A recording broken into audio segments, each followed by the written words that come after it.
Welcome back, everyone. Memphis is full of great artists, and this weekend some of their work is going to be on display and up for sale at the Memphis Pottery Guild's annual spring sale. Dale Baucum and Brin Baucum are both here with me this morning. They own a pottery studio here in Memphis, and they're to talk about the show and some of their own pieces. Welcome to both of you. How's everything? Thank you. Thank you. First of all, you guys have been doing pottery for 38 years, quite some time. What is it about pottery that you think gets people so excited?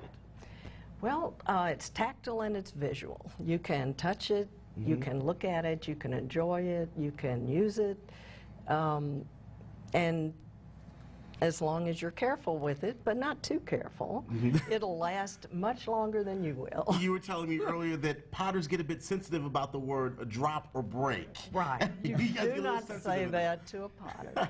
And this weekend at the Memphis Potters Guild show at the Botanic Garden, you'll see many, many styles of pottery. There are many styles as there are people.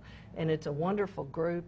And this will be something we're excited about every year. It's a great show. Now, Dale, this is a piece you guys put together here, this vase. Talk about how long it takes to put together something like that. That's an interesting question. It's kind of hard to describe because they're made in groups. I might make a dozen of these, and it could take 3 or 4 days, the major part of a week. The process involved is putting the leaf pattern on here is really an interesting thing. A white slip is put on the piece when it's soft, and then it's peeled off to show the darker clay underneath. So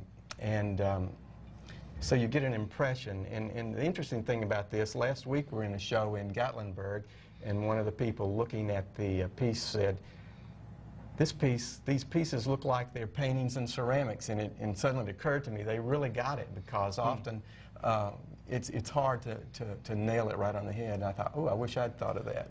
Now, I have a general idea of how this happens. I understand that you kind of form the piece and then you fire it and ultimately have this piece that you can manipulate and paint. Is that kind of how it works?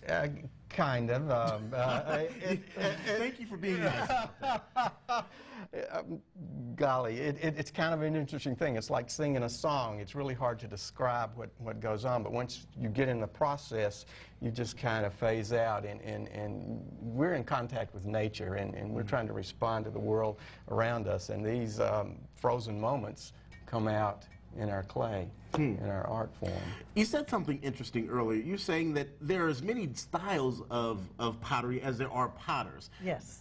Expound on that. Well, you can aim for the same thing but come out with something different, because each artist is a different person. That's the Potters Guild show is so interesting because you see so many varied approaches to the same technique.